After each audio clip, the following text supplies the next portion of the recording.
Forget all that. Common law courts are courts for the people. You are the common law court. You have the authority. Now, we've established you have 12 jury members. If we have here, say, 20, just make it easy, say with 24 people, right? 24 people here, we say, look, we'd like to select jury members. Does anyone wish to volunteer? A show of hands. We have 24 people. Unfortunately, we only have 12 places. So what we do is we turn around and say, well look, first and foremost, we only can have 12 jury members. We say, we do require court officials as well. Look, does everyone wish to put their name forward, or will somebody, given the fact we've got a large number interested, is somebody willing to just forget it and say, look, leave it, and put their hand down? If the people, 6 people say, no, right, okay, we're not bothered, you've got to both step down, it still leaves us with 18. Who all want to be in the jury, so it has to be done randomly. So basically what we do is everyone's given appropriate numbers, we do a draw which is random, and we pick out 12 numbers, so that's your jury members, and that's it. Now that's your jury. What we then do is we then ask for individuals to volunteer for the following positions. They're given instruction in relation to the role that they have to perform, but we require various things. For example, we have a court adjudicator. Now the court adjudicator is an individual who has no responsibility whatsoever, has nothing to do with the common law court, nothing to do with the common law decision. The adjudicator is basically going to explain how the process works, and the court adjudicator is going to make sure that people are doing what they should be doing. So therefore it needs to be someone who knows about the process and is quite happy to do that. Now, the adjudicator takes no part, no involvement, basically monitors everything that's going on. You then require the 2 individuals, which is basically a public prosecutor. Public prosecutor and public individual is basically an individual lodging a case. So if you have a claim, I'm taking a case to the Common Law Court, I'm the prosecutor. If you have then a defendant, basically you have the defence and the defence counsel, that's it. So the defence counsel might be an individual represent them if they are no show, but they've given an affidavit, so they can have someone there, so it's a defence. In relation to that, you then have 3, 4, 5 other individuals. You have a court sheriff. Now the court sheriff is not like the existing systems, or even in Scotland, a judge. The court sheriff basically has a role to play. They make sure that everything is supervised, and they make sure it's done lawfully, and they make sure that there's no interference and nothing untoward, and it is a lawful process. They don't actually take part in any decision, and they don't take part in the hearing. They're there to supervise and monitor. So although it's a court sheriff, they do nothing. Now what happens is the court sheriff, once the jury, if they have made a decision, the court sheriff will then ensure that it's complied with. We'll go into that subject later on, so that's a responsibility. We then have the court secretary. The court secretary deals with predominantly the paperwork, to make sure the paperwork's dealt with, make sure it's signed, the people have given their oath for the court officers and the jury members, all the paperwork's witnessed, signed off, and a record of it's kept, and also we have the bailiffs. Bailiffs, you get away with, if it's a small hearing and it's a summary action, you can get away with 1 bailiff. I would say it's ideal in a minimum of 2 bailiffs. If it's a big hearing or a big crowd, you should take 3, 4 or 5 bailiffs. That's it. And basically these people are appointed.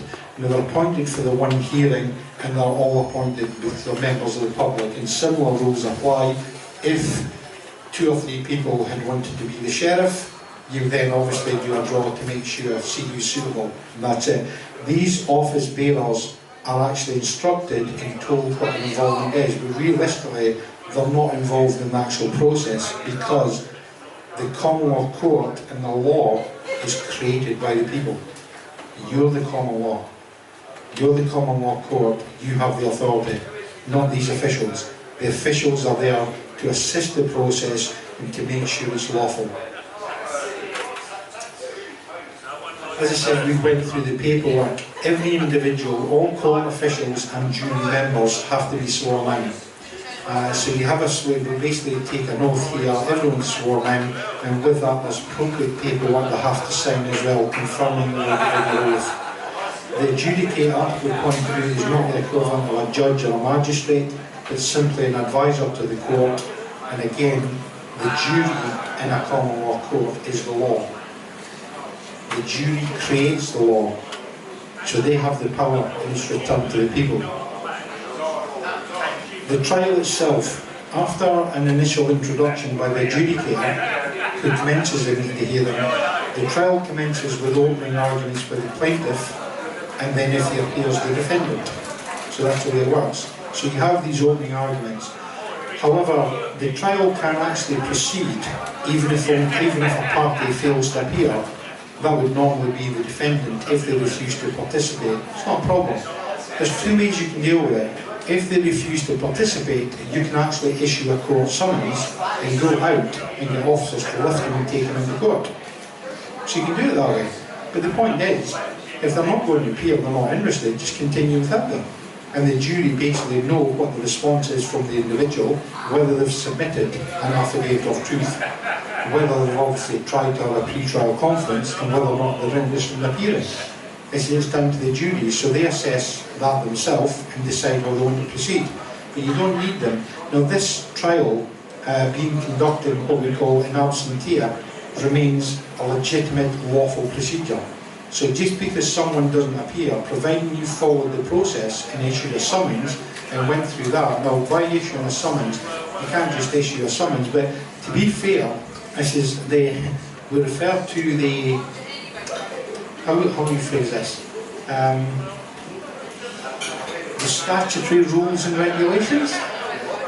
They actually have things in place which are beneficial. Now, within their system, it's actually quite good. They've come around and says it's accepted practice to serve notice by recorded delivery. So providing you serve notice by recorded delivery and you have the recorded slip, they say it's been signed for, they've been served notice, so that's it.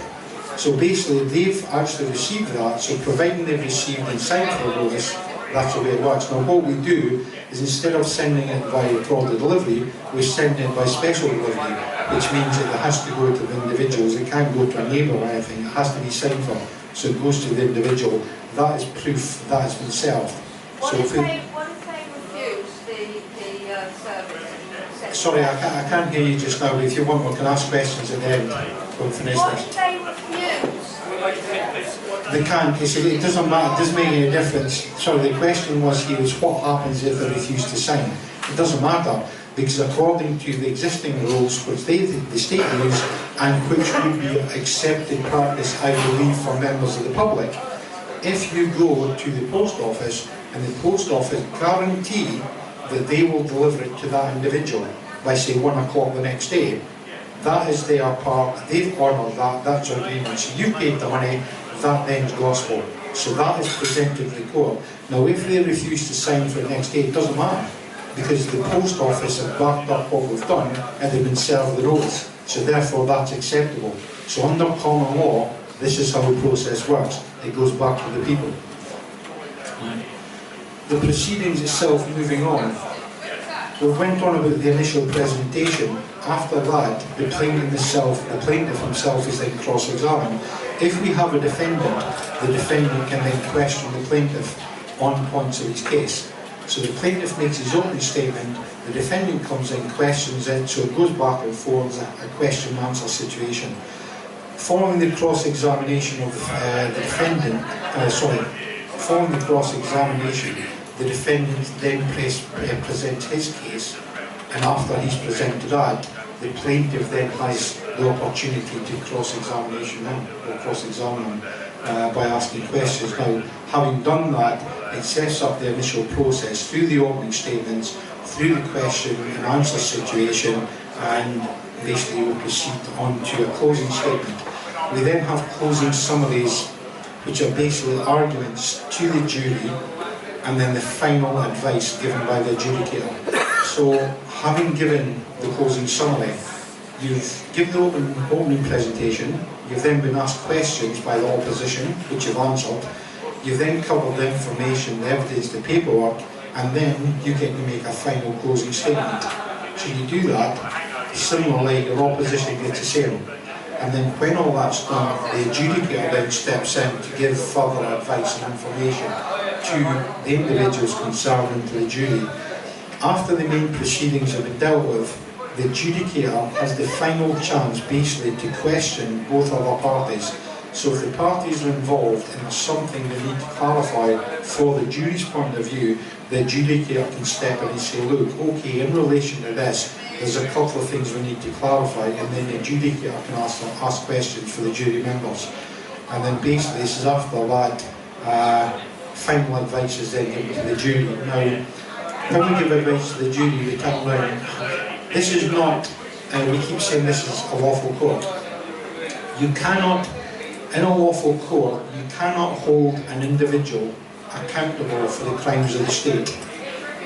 We've had cases before. For example, you take one bailiff, right? The bailiff is dealing with an issue in relation to council tax. Now the bailiff was summoned to appear in court because he unlawfully tried to extort money off one individual. So that's it. So the one individual came and says, look, you're trying to extort money, it's a crime committed against me, and in doing so the people, so this is what we're doing. So we convene a court. Now, the jury members should not sit down and say, right, okay, that's fine, we understand that. He hasn't even appealed, we're not interested, because of what he's done, that's wrong. We think that's terrible. Council tax are annulled, they can't get away with it, it's criminal. Therefore, I think that he should be fined £1 million. No, it's not happening. If you do something like this, it's ludicrous. Because you're using a system which is so disgusting that it's actually just as bad, if not worse, than the state. It has to be lawful, it has to be fair, and there has to be justice. If an individual has committed a crime, they're accountable for the crime or the offence they've committed, and nothing else. You cannot hold one individual account for the state behaviour.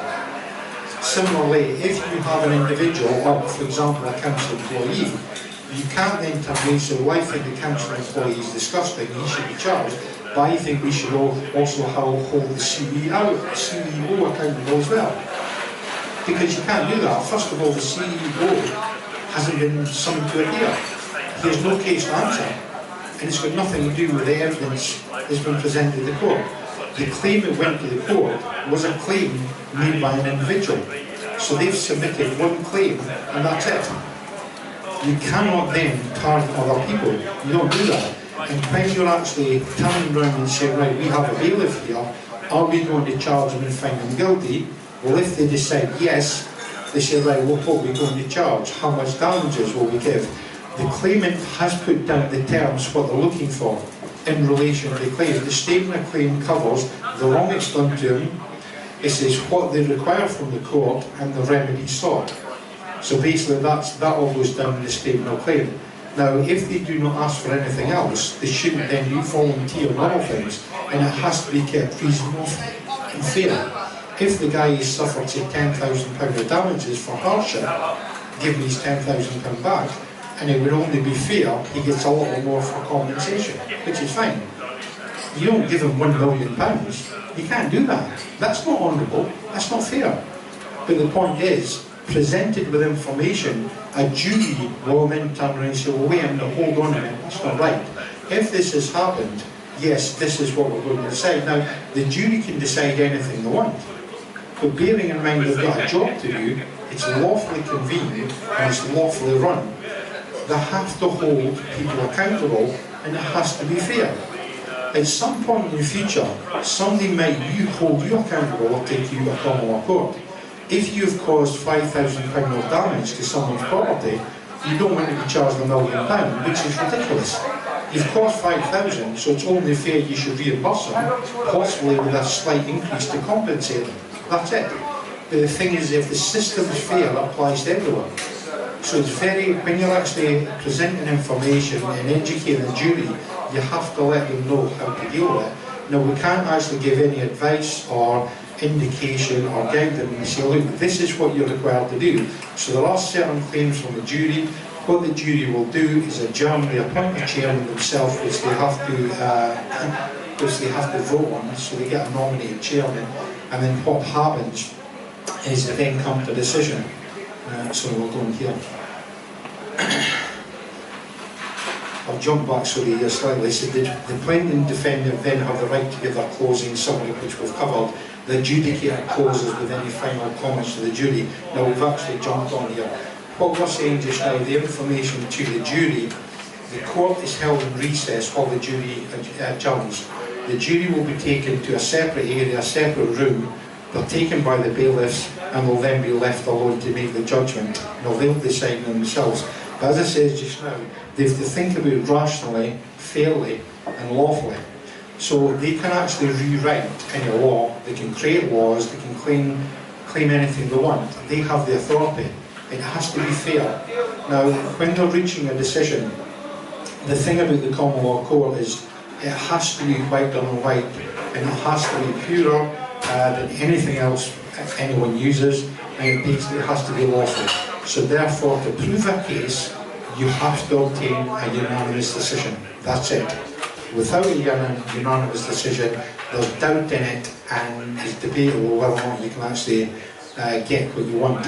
If you've established without a shadow of a doubt that you have suffered harm, loss and injury, you've got the paperwork, the evidence there, you should be able to get any jury to assist you with a lawful remedy, because given all the evidence and information before them, any normal man or woman has the ability within themselves to know whether or not a crime has taken place, and they have the ability to assess that and then determine what is suitable by way of punishment or accountability. So this is the way it works. The jury basically select the chairman. Now, when the verdict's given, any sentence to be issued will be established by a unanimous decision, but when it comes to the sentence for the court, after the verdict's obtained by a unanimous decision, the sentence of the court and punishment can be determined by a majority decision.